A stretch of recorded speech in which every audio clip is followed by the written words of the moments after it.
Welcome to Two Pandemics, One Election, Race, Identity, and the Future of Democracy.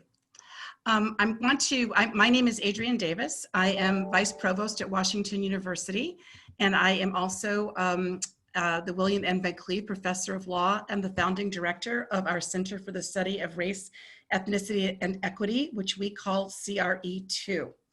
I want to thank the Gephardt Institute and the Clark Fox Policy Institute for partnering with us to put on this arc of events. A month before the general election, our nation continues to grapple with the politics of grief, the politics of anger, the politics of despair, the politics of motivation, the politics of hope, of two ongoing pandemics, COVID-19 and racialized violence. Taken together, these two moments have converged to bring systemic racism glaringly and unflinchingly into the national spotlight. COVID-19 revealed stark racial and ethnic disparities that had not been obvious to many. And even as the pandemic raged, we entered a new racial moment catalyzed by the murder of George Floyd and countless others. This has triggered a long overdue reckoning on state violence against Black and brown bodies, and also private violence committed under the cover of the state. The CRE2, Gephardt, the Gephardt Institute, and the Clark Fox Policy Institute collectively decided to invite all of you and our highly respected and renowned and accomplished roundtable participants today to engage with us about the myriad ways that race is at work in this election. Two Pandemics, One Election is an arc of 3 roundtables to be held the Monday before each of the next 3 debates. We're of course with you tonight to talk about identity. Next week, October 12th, we're hosting a roundtable on redefining equity, and our final one is October 19th, entitled The Future of Justice. So for this evening, for much of our nation's history, identity literally dictated who and how people engaged in elections. American laws and then later strongly enforced norms, backed at times by violence, restricted voting to white propertied men. Today, identity plays a far more nuanced role in electoral politics, but a no less important one. Since Hillary Rodham Clinton's historic run for the presidency and Barack Obama's ascendancy to the presidency, the politics of identity have become ever more discussed. Our current president, of course, has also mobilized identities, albeit very different ones. Our conversation this evening will consider the impact of how political candidates' identities shape the conversation with an increasingly diverse electorate. This includes political agendas, media discourse, the emergence of new groups as political players, and new forms of backlash. This roundtable will give a special attention to the intersections between racial, ethnic, immigrant, and gender identities. Again, welcome to all of you. We cannot see you and you cannot see each other, but we're so delighted that you're here with us this evening, and we invite you to share what you're thinking about in the chat or to ask questions via the chat. I'm going to turn now to our panelists. I'm going to ask them to each introduce themselves, and then I'm going to kick us off with some questions. Let me start with Charli Cooksey. Kick it off? Yeah, if you can introduce yourself. Okay. Well, hi, everyone. Nice to be with you. Even though I can't see your faces, I can feel your spirit and energy. So my name is Charli Cooksey. I'm the founder and CEO of a social startup based in St. Louis called WePower. And our mission is to partner with Black and Latinx community members to build political and economic power to really drive the creation of a future where systems nurture Black and Latinx lives rather than destroys them. So I'm a St. Louis native, born and raised, still live in North St. Louis City, and I came back here after college to join a program called Teach for America, and through that journey met some amazing folks, including Maxine Clark and Bob Fox, and co-founded Educational Access and Leadership Development Organization, really focused on educational access and leadership development. And that journey just really opened my eyes to all of the disparities and how all of these systems are deeply interconnected, from education to health to justice.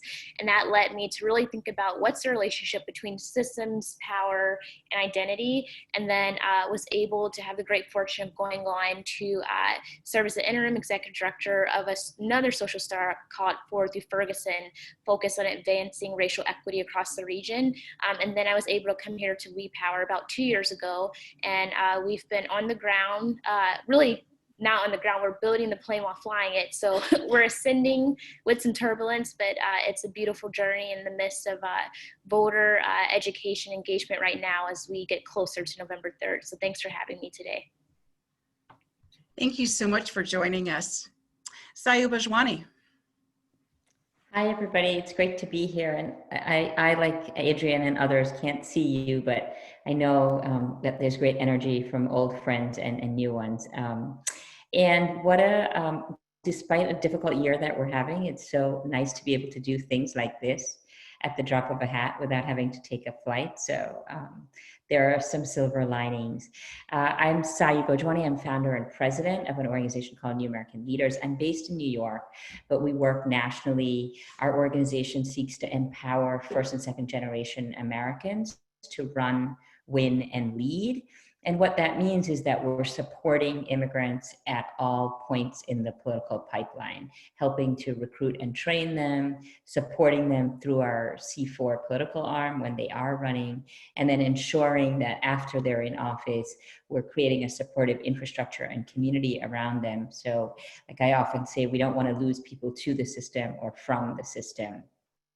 I started the organization exactly 10 years ago, actually, at a time when, we had already elected Barack Obama, but at the state and local level, there was still a lot of anti-immigrant sentiment.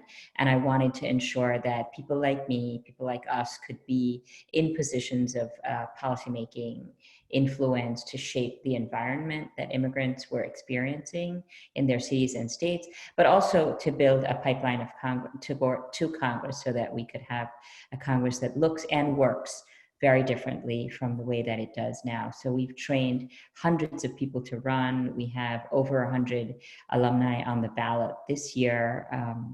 And so we're super excited that that change is happening, not only locally, but that we're helping to shape the future political home for many of us who feel marginalized from democracy as it currently exists. Thank you again for having me. Thank you, Sayu. Hedwig Lee.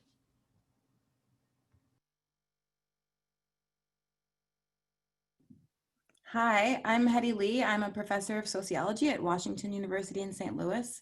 And I'm also one of the associate directors of CRE2 with Adrienne, and I've been having a really great time helping to build our new center. And this is one of our first partnerships and events that we're very excited to do. And I'm so happy to be with all of you. I am a sociologist and demographer, and I largely study the role of structural racism in population health disparities, but I do have a particular focus on the role of the criminal justice system in impacting political participation and health and well-being. So thank you for inviting me to the panel. Ila Sheren. Hi, everyone. And I just want to echo everybody else that, yeah, we can't see you, but we're thrilled that you've shown up virtually today and are streaming this soon to be, I think, very enlightening conversation. My name is Ila Sheren. I'm an associate professor of art history in the Department of Art History and Archaeology. And I'm also a faculty affiliate of CRE2. I was very thrilled to be able to join that as it, just recently launched. My focus for research and teaching is contemporary art, particularly political and socially engaged art, intersections of identity, ecology, and border thinking primarily. And I'll stop there and leave it to the rest of my fellow panelists. And Rebecca Wanzo. Hi, I'm Rebecca Wanzo. I'm chair of the Department of Women, Gender, and Sexuality Studies, and my work primarily looks at the nexus of identity, representation, and political discourse.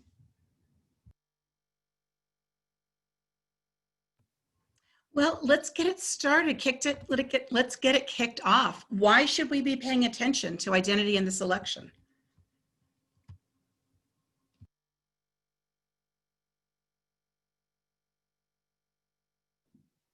I can, oh, sorry, Sayu, did you want to start? Okay. I mean, how can we not pay attention to identity in this election? It's sort of in our face. I mean, I think there's so many different ways, the directions that this conversation can go. So I'm interested in hearing what the other panelists have to hear. But as a sociologist who studies, also studies racial discrimination, I've been really interested in the depictions of our vice presidential candidate and the ways in which parts of our identity are amplified and others ignored. The ways in which her identity is used to cast her in a negative light by some and by others in a positive light. And I think she reflects the changing population of our United States that is increasingly growing in its diversity, but that is also still scary to a large segment of the population. So I think you can't not talk about identity in this election. It comes up almost all the time, anytime I look at a Twitter feed. So I'll start there and I'll let others continue. Sayu, what were you going to say?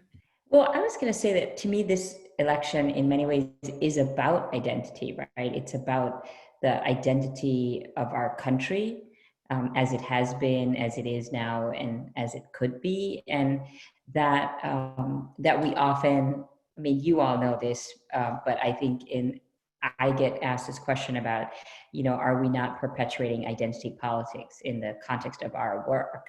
And that often, as you know, when people think about identity, they often think not of white identity, but of people of color. But the core of this election, the core, I think, of Trump's popularity, such as it is about American identity. So, I mean, I agree with what Hedy was saying in terms of the vice presidential candidate, but I think the idea of who we want to be as a country is, has always been deeply contested, but it's being contested in this election in a very particular way. I mean, I'll add on to that and say I totally agree. And that one of the things I find really troubling is this whole narrative that identity politics is disruptive and divisive in the country. And it's often blaming progressive political forces and groups who are concerned about the rights of women or queer people or Black people. And then there's a real refusal to say white nationalism has actually been a rising force in this country, and that has implications in relationship to how political discourse has been working, both in immigration discourse, in relation to Black Lives Matter, and how that sort of mobilized, as Sayu said, that in terms of who is American, right? And I think it's really important to name it and to talk about that as a problem. Yeah, I think that really since the inception of this country as we know it, all of our elections have been about identity, whether we named it or realized it or not. Often, and I would say even now, we think about identities in a way where we're not explicitly naming it, but it's about policies and politics that are exploiting folks because of their identities and how they show up, rather than centering their identities in terms of how do we disrupt systems and structures of oppression and power that are actually harming so many folks. And the thing that is particularly, I mean, there's so many things that are interesting about this year. We're amidst a global pandemic where, as a country, we are not getting it right in terms of protecting the lives and well-being of folks, particularly Black and Brown folks. This is simultaneous to the uprisings that have sparked from the murder of George Floyd. And so we can't hold our phone next to ourselves and check it. We can't turn on the TV without being reminded of the uprisings where folks are taking to the streets to say, acknowledge my identity and the fact that my life matters.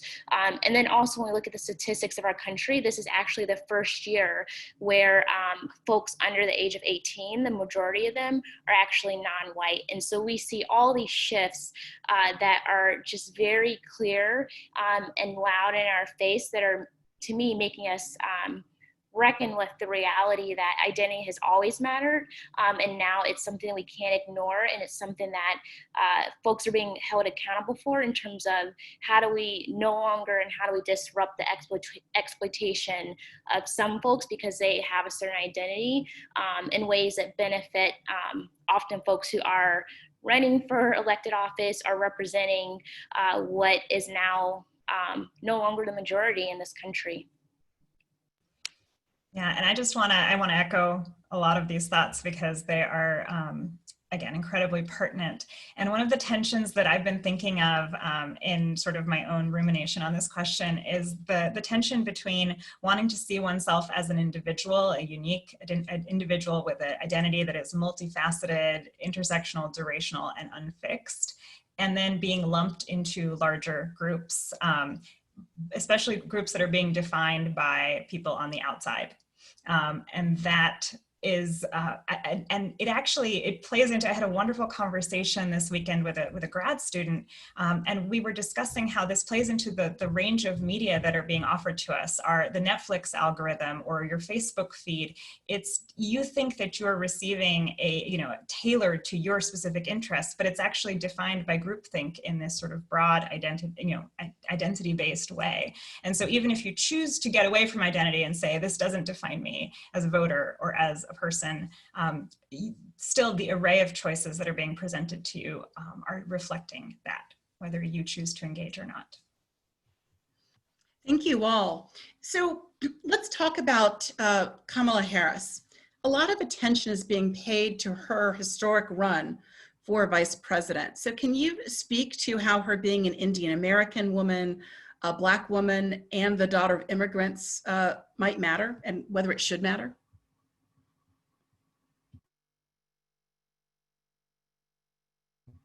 Charli, I don't know if you want to start this time. Sure. I would say yes, it absolutely matters. I think that to my point earlier, we're experiencing a shift in who makes up the population of this country. And I think it's a beautiful shift, and it allows us to see folks like Harris be in a position of power and influence, and for there to be tons of Black and brown girls who are growing up in this country and see someone represented who has the potential to become our first, in so many ways, our first immigrant, family member, vice president coming from an immigrant family, Black woman, and so many other identities that are beautiful and morph together to create, I would say, a reflection of who we are as a country today. So I think, yes, it matters in that regard. And I think there are other ways that it could and should matter. So to me, I think we have to be careful about not conflating identity with justice. And so one's identity to me doesn't mean that they are advancing justice, but I think it presents a very unique opportunity because of her lived experiences to leverage those lived experiences with her platform, to pair those experiences with her power and with a very transformational policy agenda that could really be in service of the shifting population and new majority. So for me, I think that her identity, her experiences present a very beautiful, unique opportunity. And I think it's how in what ways can she speak to those, speak truth to power, and to really shed a light on those for others who may not be aware of those experiences, but others who have those experiences, and for folks to see this is what it is to be American. This is what it means to be able to see someone's identities and its relationship to power. And this is how it can translate into a very different policy platform that really centers Black folks, that centers brown folks, that centers women, that centers immigrants, and do so in a way that is sustainable. And I think the one thing that we've seen is that the danger of tokenism, where we thought that we were at this post-racial point once Obama was elected because of his many identities, and in particular his identity as a Black man. And so clear now more than ever that that was a false narrative, and how do we not give in to that same narrative again if Senator Harris becomes our VP?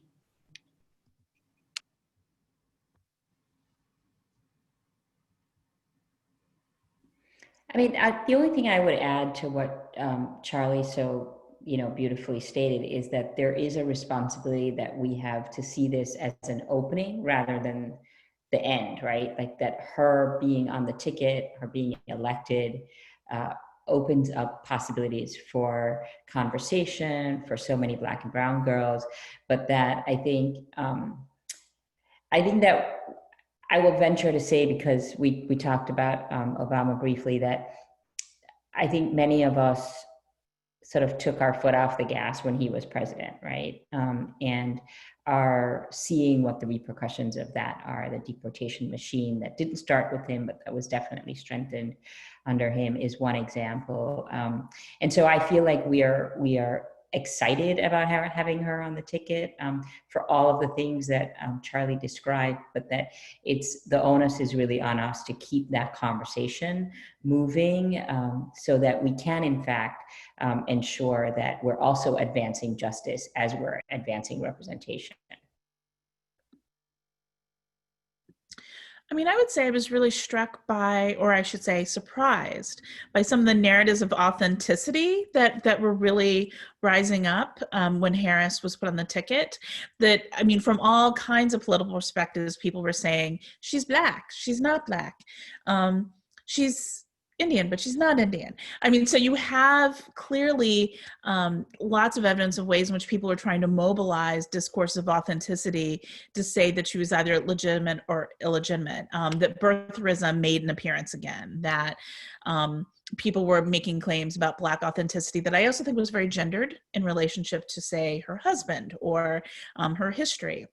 So I think it's really interesting not to, and important not to simplify how or ignore how people use discourses of authenticity from a variety of political positions to try to support or invalidate certain kinds of candidates. And I think that Harris's candidacy has made this particularly legible. Yeah, I would just say to Rebecca's point too, I mean, I think about Melissa Harris Perry's concept of misrecognition. I think there's been a lot of times where Kamala has been identified solely as a Black woman, which of course is helpful for mobilization, but it then sort of ignores other aspects of her identity that are important to, who she is today. And so I think when we are thinking about identity, we still need to think about the ways in which we, despite the fact that we are becoming more diverse, and sorry to be the downer in this discussion, we continue to other groups and we continue to try to put individuals in boxes and instead of letting her be somebody that can be someone to a lot of people, she has to be, sort of put in one box. And I think that's going to be a challenge for her, especially because it's how she's often depicted by the media. Viola, did you want to say anything? Yeah, I was just about to jump in. I mean, there's not too much I could add to this wonderful discussion. I mean, just my little personal anecdote. My son is half Indian, and he doesn't necessarily even know what a vice president is. I mean, he's 3, but he says, "Go Kamala," and we write in chalk on the driveway. And I think that's just a very very visceral and personal anecdote of what that means, even just for our little family unit, that there is someone, right? Representation matters. We see this in my field, for example. There have been so many recent controversies over just really kind of boneheaded decisions made by, art museums and, curatorial staff at certain institutions where, making decisions on behalf of a population that didn't have a voice in the room. And this is the most important room, right? For at least for our country. So I think just on that very, purely visceral level, it's not just symbolic, but this is a move that can lead to real change if we enable it. And I think those points about us not slowing that momentum are key. I'm going to come back to Kamala, but Sayu, you said something really important. You said we took our foot off the gas. Those of us who identify as progressives and are deeply committed to equality and equity and humanitarian rights and democracy. So you said we took our foot off the gas, and with Barack Obama's presidency, many people did herald the arrival of a post-racial America. I don't think anybody believes that we are currently post-racial. What happened? Well, I'm not sure many of us believed that we were post-racial when that was being talked about, right? But I think there is something, I mean, I've been having a lot of conversations about it's the two Black candidates who are at the top of the ticket, that's Obama or Vice President or Senator Harris, are also, both mixed race. And they were both people whom we could all sort of pin a lot of our identities on, right? Whether it was like Obama had an international student father and a white mother and was an organizer, and Kamala is both South Asian and immigrant and Jamaican. And there's all of these ways in which we identify with them. And I will speak now more from on a personal level. I think that there are so many decades of, for me, living in this country, and for people, generations of living in this country, where we feel unseen and unheard, so that when someone who represents an opening to be seen and heard is elected, there is, I think, at some level, a desire to engage in like a warm embrace of that rather than a constant challenge. And the Obama administration made progress on a whole range of issues, but there were opportunities to do more that I think we weren't probably, well, we and on the progressive side are generally not that organized, frankly. So that's a problem. But I think during the Obama administration, there were definitely lost opportunities. And on the issue that I know the most, on immigration, I think he was really pushed to do certain things. It did not come naturally to him. It wasn't the issue of choice. That shouldn't have had to be. But I think there was a sense in the immigrant rights movement that having a person like Barack Obama in the presidency would create an opportunity to move a stagnated conversation on immigration reform. And that's one example of something that didn't happen. And I don't think that was just on him. I think that was also on how we chose to work on the issue in the context of having a historic president in the White House. Adrienne, can I go back and ask Hedy a question? Of course. So, and I'm curious, this follows up on Charlie's comment, but also I think the general conversation about what someone's identity might mean, or how we naturalize what someone's identity might mean in relationship with their politics. So one of the things, I'm just curious as a demographer, sort of the claims made is sort of the less white population. One of the things I always wonder about that is, given the sort of long history in the US of people becoming white in relationship to their categories and how they identify. So one of the things we also know, both in terms of mixed race people and just in terms of how Latino, Latinx categories, I mean, that as a racial category is highly conflicted as a thing to do. What do you think about that logic, how it's been used in the election, Hedy, in terms of thinking about what voting behavior will be? Because I think there's a narrative about diversity and the inevitability of certain kinds of voting outcomes that's not necessarily tracking. And I'm curious about how you think about that as a demographer. It's funny that, it's great that you brought that up, because I was also thinking, my comment to what the question that Adrienne posed was, I mean, if you look at the attitudes, if you look at Pew surveys, you'd be shocked at how not progressive the majority of our population are, how we still have problematic attitudes towards immigrants and people of color, and we have sort of deep misunderstandings of what racial progress looks like. And you can check out the 2019 Pew racial attitude survey and see that clearly. And Rebecca, what you're talking about is you know, an important sort of debate or discussion among demographers. One, and it also sort of intersects with other sociologists like Eduardo Bonilla Silva, who talks about the fact, and others too. I mean, these are conversations happening talked about in other countries, the ways in which we create sort of new divisions that allow for certain groups to take on a white identity or at least a privileged status while keeping certain population groups sort of on the lower tier. And a large or a significant chunk of the population that we are identifying as being mixed race is definitely mixed race, but mixed race sometimes some proportion of this group is mixed race with white parents. And what does it mean for their racial identity and the identity of their children?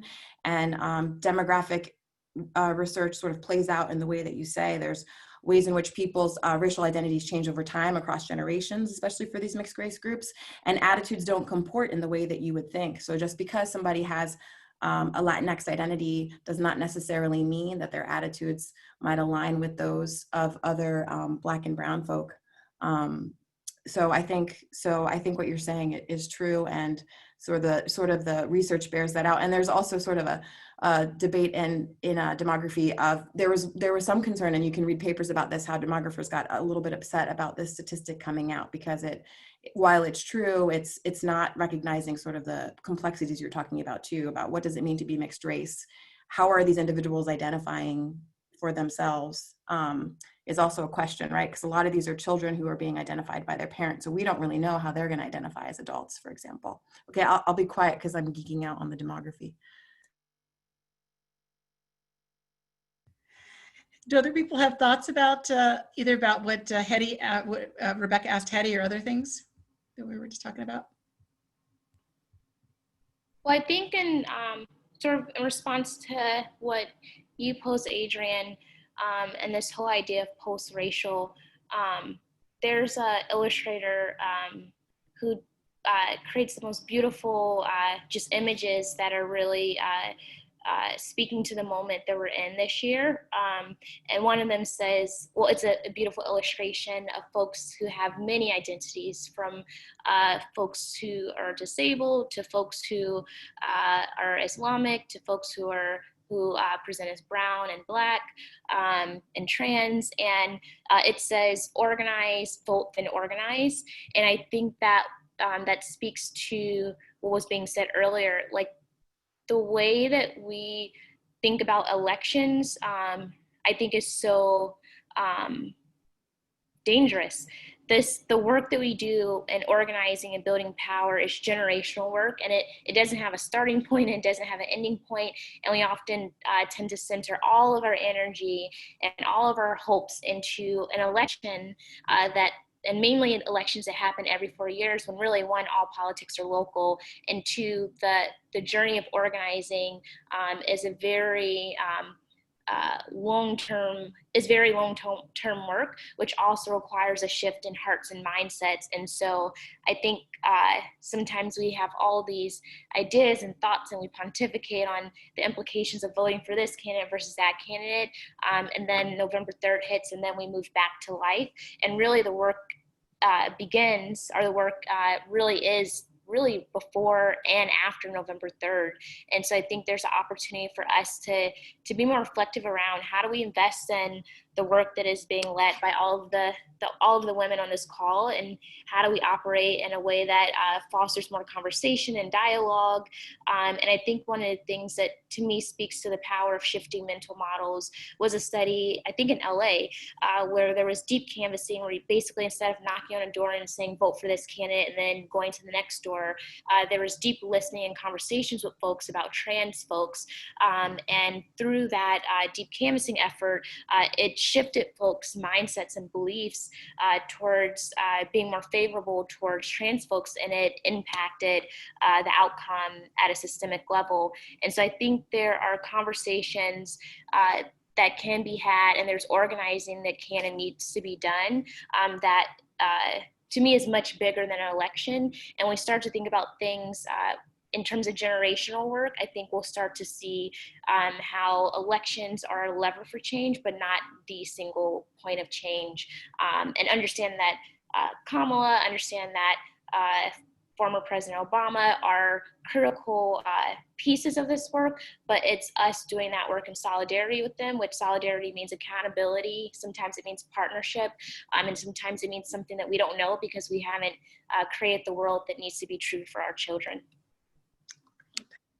Thank you. Anybody else? Actually, can I just ask a question both to Charlie and to everyone on the panel? I mean, do we see signs that this is actually happening, like the local kind of ongoing work that's happening between major elections? I mean, I personally would like to hope that the last 4 years has really, I think, been a wake-up call to people, from all demographics about the importance of not just off-year elections, but again, the ongoing work of democracy. But do we have kind of concrete signs, I guess, or hope in that direction? Or do you all think that this is a turning point? I mean, I could share a few thoughts, one of which is, yes, it is happening. I think there are lots of organizing groups that have organized communities over particular campaigns or shifts in mindset, but it's highly under-resourced, and the investment in these groups is very cyclical because it's tied to what Charlie's saying. Like, it's not just that we only talk about elections during election years, but we also don't resource these groups to work year round in the way that they need to be, right? Money comes late, it comes cyclically. So I think that is one big challenge. I also think that, one of and this goes back a little bit to the demographics point, that I think that people also choose to identify with this idea of, not identify, but choose to believe in the idea of a meritocracy, and we kind of perpetuate that. So as a lot of folks in communities of color are those who are supporting Trump or supporting certain types of leaders sort of disconnect themselves from the community narrative or the community at large, and are voting in ways or thinking in ways that are rooted in some of the misguided beliefs that we have in our country. So like, you asked about, are we at a turning point? And I think we're at a turning point in that more people who were not affected by how, I don't like to say that we're a broken democracy, because we're a democracy that was designed exactly the way, it's working exactly the way that it was supposed to. But I think there are a lot of people who didn't see that. Those of us who were negatively affected or negatively impacted by a democracy that wasn't designed to work for us saw that. But in the last 4 years, I think definitely more people are awakened to, like, we have a problem. But I don't think the culture shifts have taken place. I think the investment is still pretty small. It's still pretty cyclical. It's still about, like, if we get Donald Trump out, then we can fix these things, when in fact the problems have existed long before he has, and that we need a pretty significant, I think, as Charlie is saying, it's a generational challenge for us to shift people's mindsets towards something that is more communal and transformational rather than individual and transactional. I want to ask sort of two questions together and let you all react. So there's a lot of anticipation for Harris's debate this week with Vice President Pence. Is her identity influencing the stakes of this debate at all? And is it shaping what we're looking for from her? I think some of you alluded to that. And then also, kind of from a different perspective, her political career has obviously been as a prosecutor, which has put her at odds with many in the Black Lives Matter movement and some progressives. Is it possible for her to reconcile this? Wow, those are two really big questions. I'll say I think the stakes are pretty high for this vice presidential debate. I mean, one, because we didn't learn anything from the presidential debate that just happened, so maybe we can learn about platforms in this debate, and this might be the only chance, especially because we don't even know if there's going to be another presidential debate. But I digress. But anyway, in terms of her, in terms of her identity, I think this will be sort of an important discussion. I think in the past, people have said that vice presidential debates are not important, that people really aren't listening and they don't have any consequences for the election. But I think in this case, it will, for the same reasons we've talked about before and that you've talked about, Adrienne. People have deployed or utilized their identity to build bases and coalitions, to help people see or think that they see who is going to promote policies that will align with individuals' values and quality of life. And so I think it's going to come up a lot. And I predict that Pence will also utilize his identity as a Midwesterner, as you suggest, as a white man, to potentially try to other Kamala. And I think it's going to be important for her to fight back against that and use language about and think about the ways in which we all need to be invested in her ideas and policy platforms. And I am curious to see how her past as a prosecutor is going to play out. She's had, I think, mixed reviews on how she's digested and understood her past choices and decisions. And so I'm hoping to see her contextualize those a bit more. I'm not saying she needs to apologize for them, but I think it will be important for individuals who care about justice and the legal system and all the injustices the legal system has done, particularly to Black and Brown folk and other minority populations, that she can at least contextualize her experiences.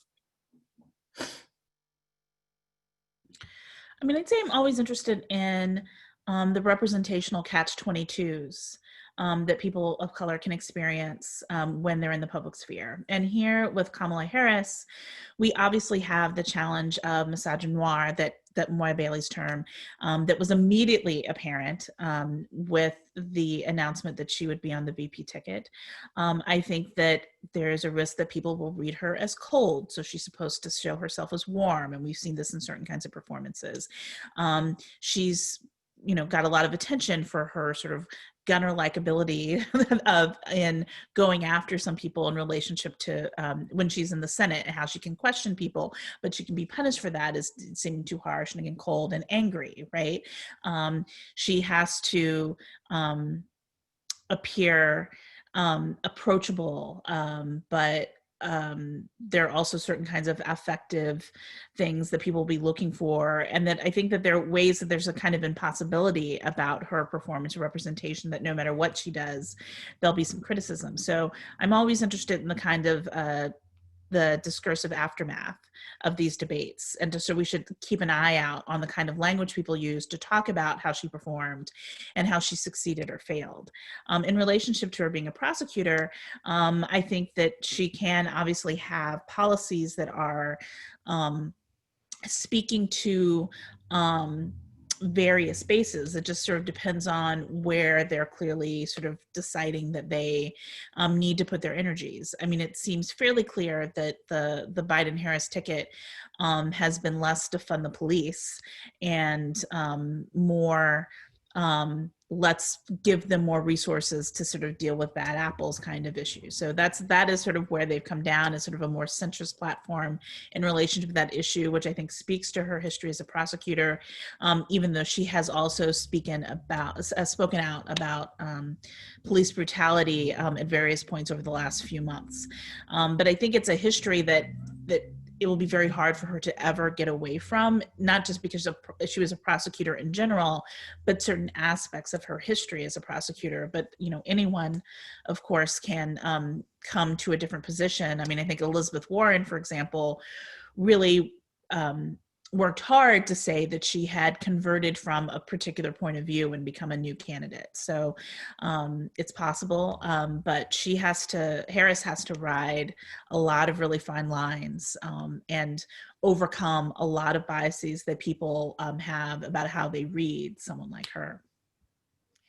Sayu, I'm really curious to get your thoughts on this because you had said, we took our foot off the gas with President Obama for lots of reasons. And do you have concerns that people might give Kamala Harris a pass on some issues that people think are raised by one of the two pandemics that we're in right now? So I think there are groups of people, there are definitely groups of people who are not giving her a pass. I think we are in a different place. And I say we, meaning progressive activists, I think are in a very different place than we were. Was it 12 years ago? I guess it was 12 years ago.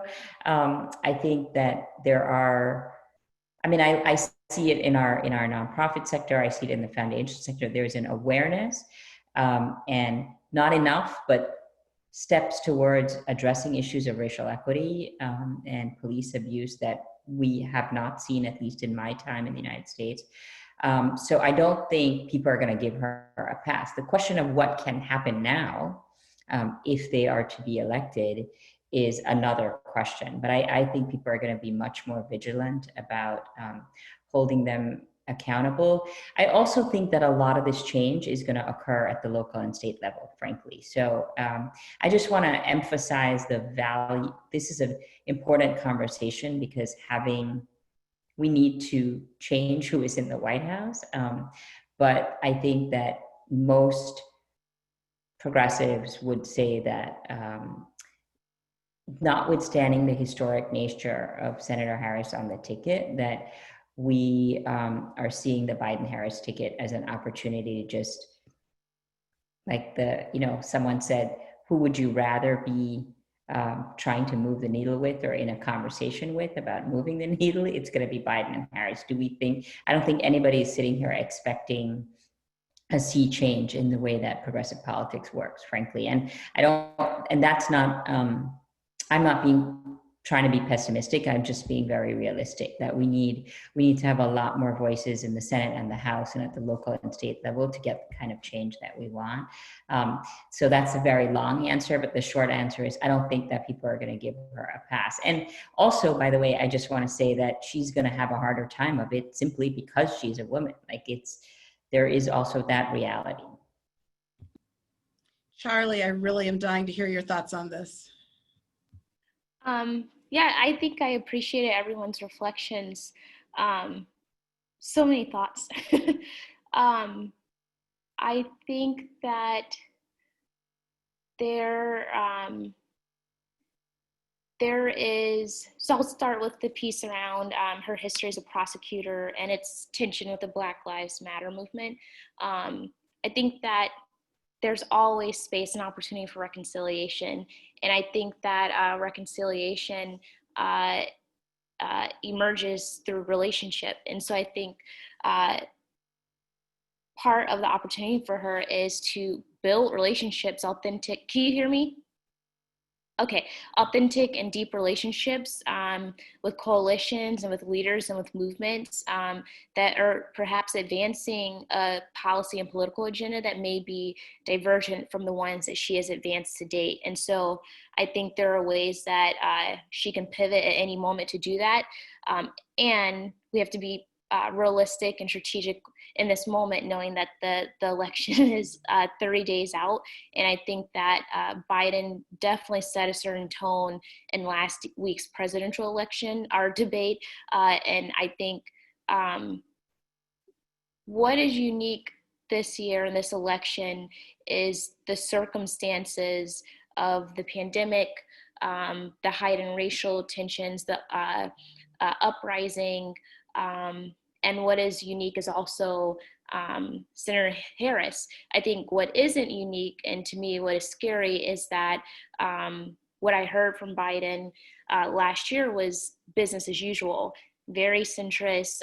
There was nothing transformational about what he was advancing. And so I think obviously it's Senator Harris is part of a ticket. So it's going to take some bold moves and risk and changes from both of them in relationship with folks who have differing thoughts. And I think that that will likely not happen between now and November 3rd, although I would love for it to. But I do think that it has to happen literally after the polls close to me on November 3rd.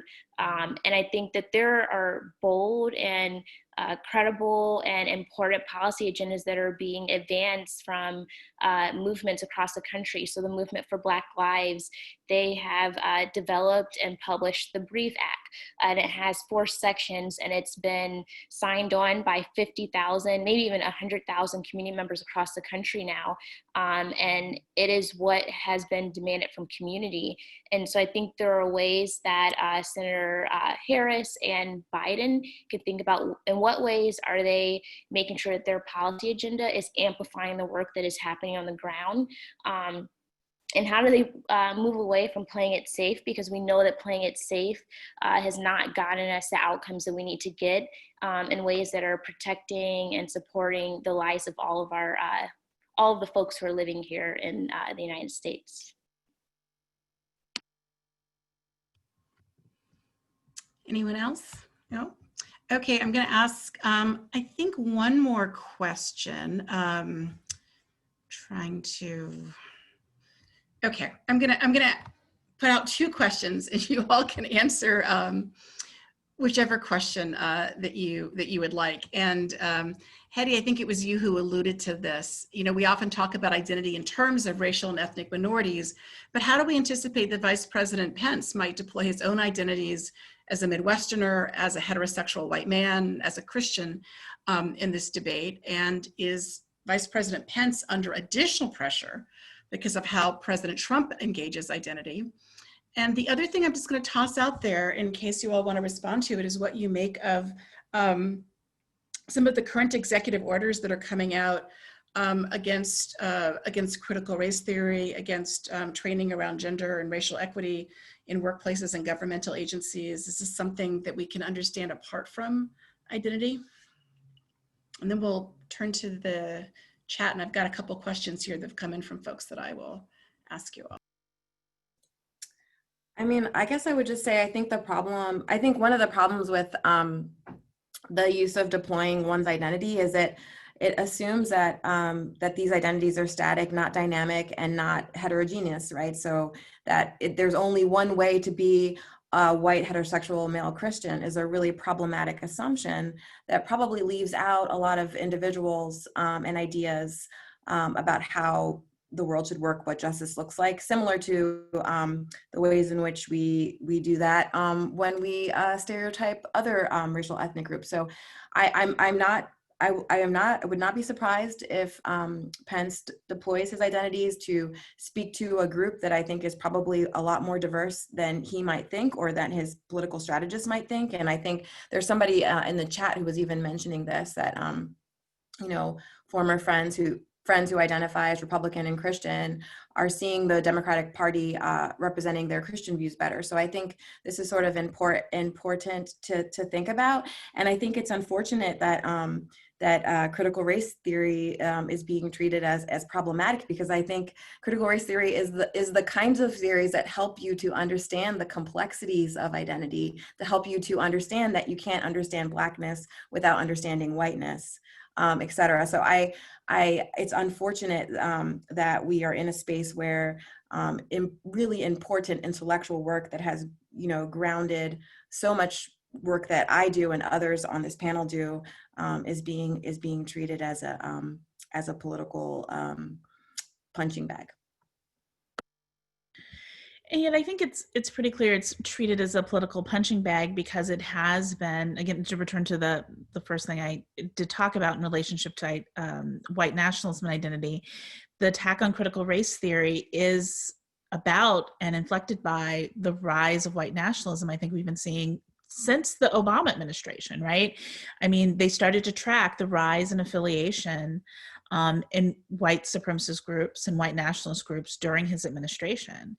And I think it's really important to double down and insist on naming it, and to recognizing that these kinds of attacks are about, again, this discourse about, like, we will not, you will not replace us, that we saw in Charlottesville, we see in other contexts, and the ways in which their supporters who have attach themselves to Trump and understand Trump as their candidate, who are affiliated with white nationalist organizations, or some of the people who've been in the president's administration who have had an affiliation with and supported and said what's wrong with white nationalism at various points in their careers. So, I mean, perhaps as a country, a lot of people want to say, yes, we want to claim white nationalism as what it means to be American. But if that is what's going on, I mean, I think that sort of an explicit taking of that on and recognizing what that means for an increasingly diverse population is really important for us to do as a nation.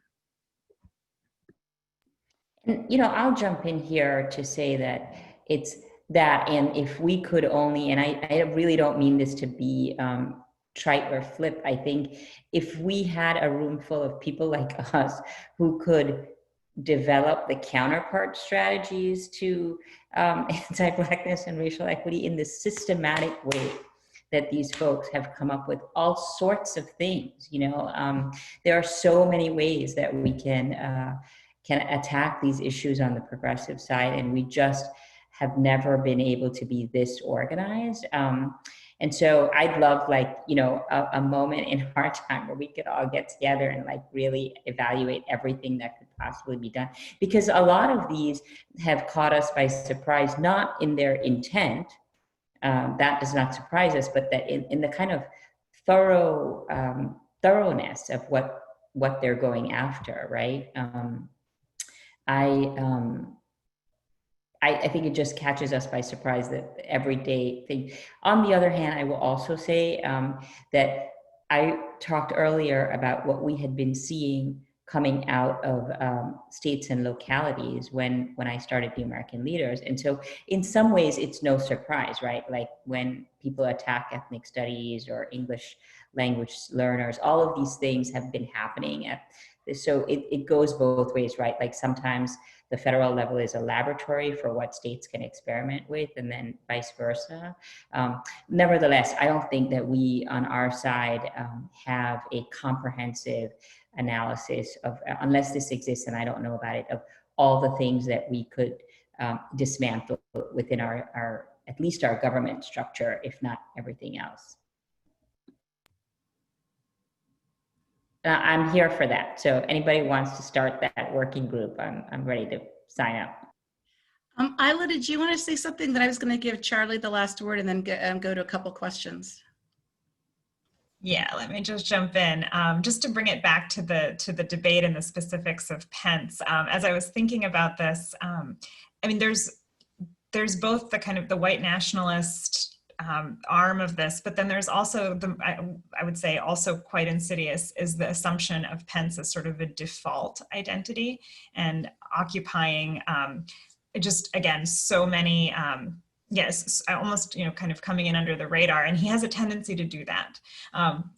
Just sort of the anti-Trump, right? Or not the anti-Trump, but the rational or effective even politician, behind the bombast. And especially in light of events since Friday, I mean, there's been a lot of talk about what would happen if Pence were at the top of the ticket, for example, and would people jump back to him because he's, someone's in the chat saying that's truly frightening, right? The default identity, right? That's really kind of terrifying. But this idea that he represents a return to normalcy for a lot of people, and more people than we would probably admit. And so that's, I think, one reason that he does need to be called out on his identities, and that it can't just be, Harris up there kind of being our surrogate and representing all of, right, these varied and multifaceted intersectionalities, but that his identities need to be called out at every step of the way. And his deviations from the norm, right, are just, again, that they're constantly made visible. And that he does not represent a return to a kind of Republican normalcy. Charlie. I feel some pressure here, but everyone said such beautiful things. I think that I struggle with this question, and I think I struggle with it not because of Pence, but I struggle with it because I think there's a whole electorate that we haven't been thinking about or working to activate, that I think if we were to really center energy and time and resources towards activating folks who are deeply impacted by or will be impacted by this election and the policies that are birthed out of it, I think that this conversation would be different. And I think that is something that Obama's election and campaign got right. He had folks who had never voted or thought about voting in their entire life come out and vote with such pride to get him elected as president. And I think that what we've seen in this election to date has really been about how do we steal those voters from over there and bring them over here, and then how do we keep these voters over here and make sure they don't go over there. And I think that when I think about Pence and this question, I'm thinking about this tug of war of like Pence and Trump and Biden and Harris trying to fight for the same voters, which, yes, that's one strategy. And there's all these other folks who are deeply impacted by the conversation we're having, who I think deserve to be part of this conversation and deserve to be activated. And I think once we start centering those impacted folks beyond what polls say, beyond what research papers say, I think we'll start to see differences and huge shifts in terms of what happens on election days. So that's not totally on topic, but those are sort of my thoughts there. And I just want to share a quote from another Adrienne who I admire, Adrienne Marie Brown, that really resonated with me when just thinking about this moment and everything that's happening in this election. So it says, "We are in an imagination battle. Trayvon Martin and Mike Brown and Renisha McBride and so many others are dead because in some white imagination, they were dangerous. And that imagination is so respected that those who kill based on an imagined radicalized fear of Black people are rarely held accountable. Imagination has people thinking they can go from being poor to a millionaire as part of a shared American dream. Imagination turns brown bombers into terrorists and white bombers into mentally ill victims. Imagination gives us borders, gives us superiority, gives us race as an indicator of ability. I often feel I am trapped inside of someone else's capability. I often feel I am trapped inside of someone else's imagination, and I must engage in my own imagination in order to break free." So that's my final thought. Not my thought, but someone else's.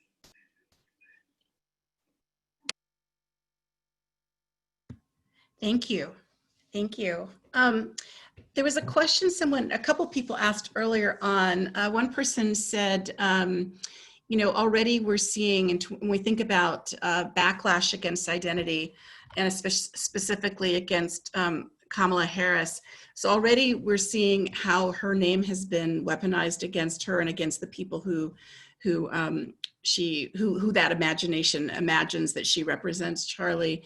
And another person asked, is the racial identity of greater importance than the issues she is standing up for? I guess what is the greater importance, the racial identity or the issues? She calls herself Jamaican with Indian ancestry. How do we parse that? I feel like Charlie had a good comment about this when she said, just because a person shares your identity doesn't necessarily mean that they share your same views and path towards justice. I'm not saying that about Kamala. I think she has a really strong policy platform that is centering justice in many different ways, but I think they often comport, but they don't have to comport. And I think those are the kind of difficult conversations people don't like to have, but are important too. Again, I think it's just this misrecognition when we treat everyone as a monolith. Like I'm Latina and I'm Black, I'm Puerto Rican. My experience is completely different than another person who identify as Latina. And that in some ways we share identities, but there's things that are different. And so I think it's important. I'll let others go, but I also just want to share my quote in case I don't get to talk again, which is "Don't boo, vote." That was by Obama.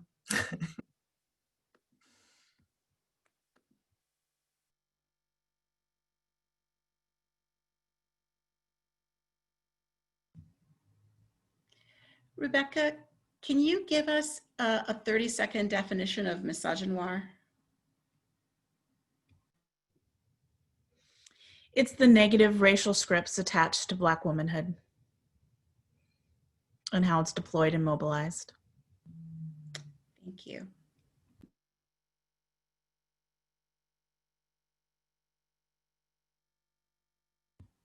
Sorry, I managed to like blow up this Zoom for a moment. Do other folks want to weigh in at all about misogynoir, or I don't know if other people on the event want to put any questions into the chat, and we can talk about them. Otherwise, I have lots of questions.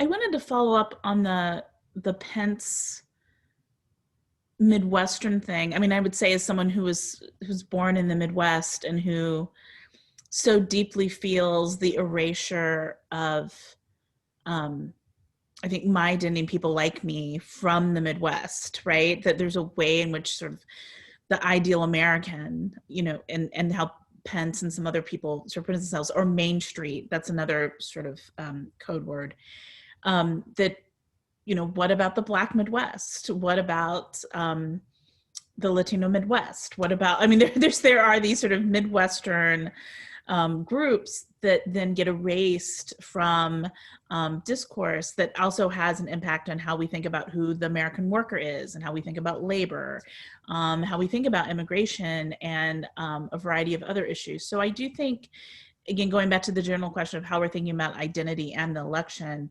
I think those erasures in region, which I think we should always think about in St. Louis, and all the ways in which the St. Louis region is complex in all its histories and really interesting, really matters in how people think about who you're even talking to and what's possible. I mean, we're in this moment where they're imagining shifting states, that some states might swing differently than they did last time. And a lot of that has to do sometimes with what they're claiming about demographics.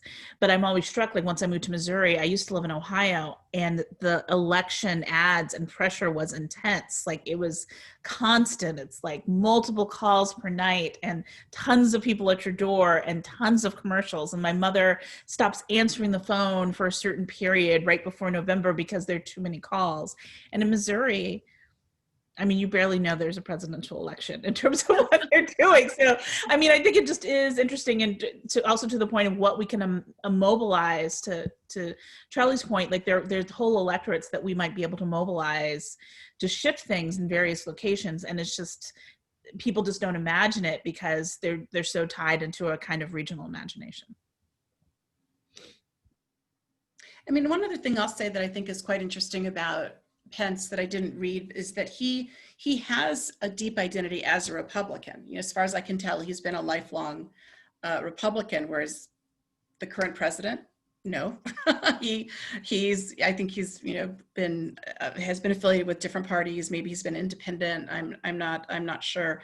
So there is this interesting way in which it feels like at least some mainstream Republicans seem to embrace Pence because of his identity as quote unquote a true authentic Republican. You know, it's only one flavor of Republican, obviously. You know, he's a social conservative Republican, but it's only one flavor. But that a lot of people seem to prefer that to the president, who they don't necessarily see as holding an authentic Republican identity. Now, on the other hand, you know, as we've been saying, there are other people who say, no, you know, the president has mobilized this other kind of, this other identity of white nationalism and other folks who are now embracing the Republican identity, maybe more so than they would have. I don't know if that's anything people might want to weigh in on.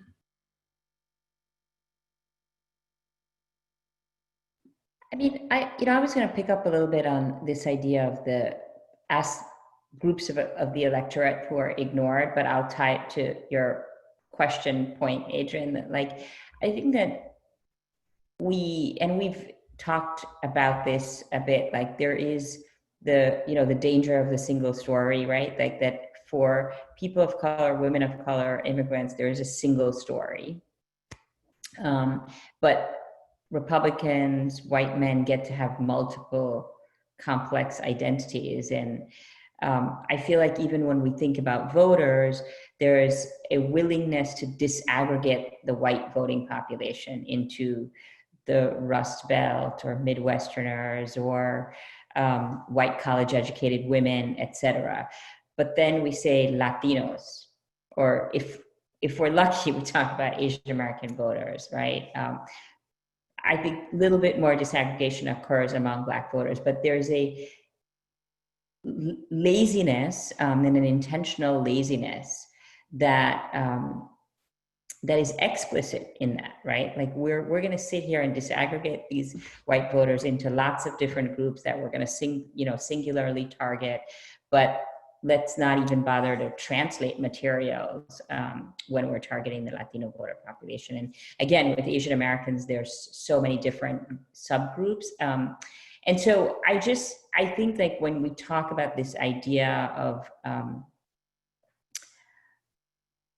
Pence as, so I'll just pause at that. The other thing is, I don't buy this notion that like we say that Trump is not the Republican Party, but he is very much the Republican Party because they have figured out how to march in step with him. And so I think if there was really, I don't think they like the way that he operates, but they like ultimately the end result of what is happening, right? And so I take issue with the idea that, because I'm part of these nonpartisan, bipartisan gatherings that include never Trumpers, but nothing has really been done, or not enough meaningful work has been done to disarm him.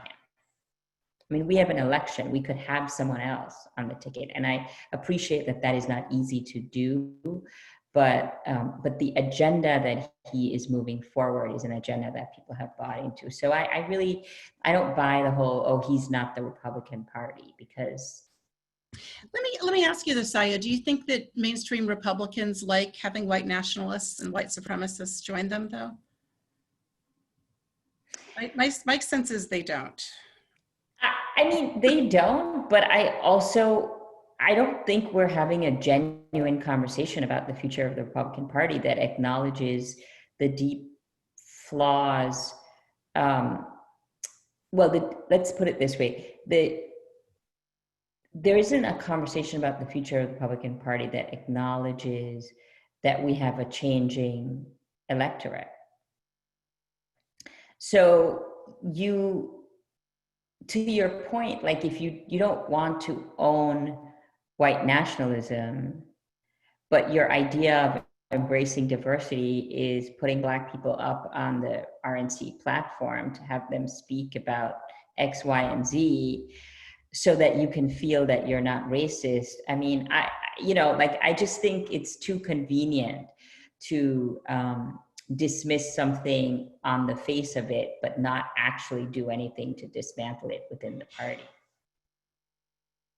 But there are definitely people on the panel who can comment on that. Why don't we go around and have everyone say a final thought? It could be any final thought, or you can tell us what you want us to look out for in the debates. Everyone, Charli. I would say organize, vote, then organize.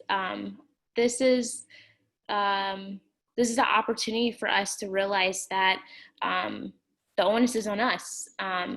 That what we see in all of the presidential and vice presidential candidates is really they're a reflection of us. And so we can critique and critique and critique. And at some point we have to look ourselves in the mirror as a country and ask, what history has brought us to this moment, to the point where we are having discussions like this and we're so polarized, and what can we do as the electorate to leverage this moment to really do something transformational. So I hope that we think beyond November 3rd and also learn from November 3rd as we continue this work and understand that it's lifelong work. Rebecca. I'm going to plug another event. So Friday, I'm going to have a conversation with Cheryl Laird, who's co-author of Steadfast Democrats, How Social Forces Shape Black Political Behavior, about gender, race, and election. So if you all want to continue to have this conversation, Cheryl's very thoughtful, particularly on identity and how political science or just the general political imagination can't quite capture how whiteness works in the US and how we think about intersectionality in relationship to politics. So I think it'll be a good conversation. Ila? Oh, well,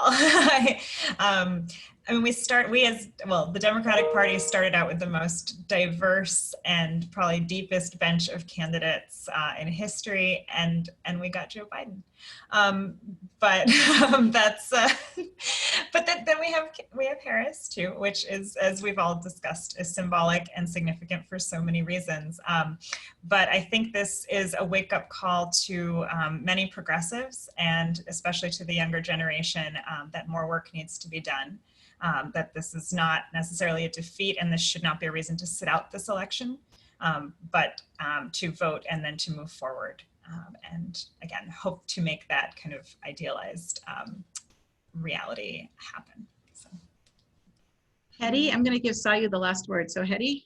Yeah, I'm gonna probably echo some of the stuff that Sayu is gonna say, just given I'm echoing from stuff you said earlier, which is, I think that it's not just this election, and Charlie said this too, that we need to be aware of what's happening also locally and be locally engaged. Write op-eds, you see what the Senate's doing, keep on top of local elections and talk about them with the same vigor. These are the things that impact us every day, and all of these people matter. They're all part of our governance. And so, you know, learn about what's happening in the prisons and the jail systems here. See what kinds of policies state senators are putting on the floor. Just be aware. Don't make yourself a national politics only person. I think that's a huge problem, that we only seem to talk about elections when it's this election, and we need to be talking about elections all the time. Before I go to Sayu, Rebecca, are you able to put into the chat the registration for Cheryl Laird's event? Great. Okay, I'm gonna say two quick things. One is, if you are able to get someone to be a first-time voter, that's an amazing thing. And I think we should all be trying to do that, because I also think that first-time voters can often become lifelong voters. And that's something that we need to expand the electorate to change who's in office.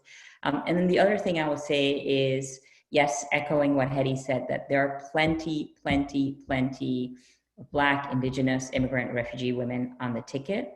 We need to get people to be writing checks to them and vote for them, and then really support them when they get there. Because what we've seen with the squad is how it can change the conversation, but how that's the very thing, you know, the very thing that makes some of us excited to see, makes people really terrified. And so we have to support people even after they're in office, you know, work with them when we can, critique them in private, but support them in public. Thank you. Thank you all. I put into the chat the registration for our next two roundtables. The next one is next Monday, a week from today, on redefining equity, looking at the need to have a different vision for health equity, educational equity, economic equity, and then the final one will be on the 19th on the future of justice. Thank you all so much, Charlie, Sayu, Hedy, Ila, Rebecca. Thank you to the Center for the Study of Race, Ethnicity, and Politics partners here, Gephardt Institute and the Clark Fox Policy Institute, for helping us inaugurate one of our very first events for everybody. So everyone, please go and register to vote if you're not already.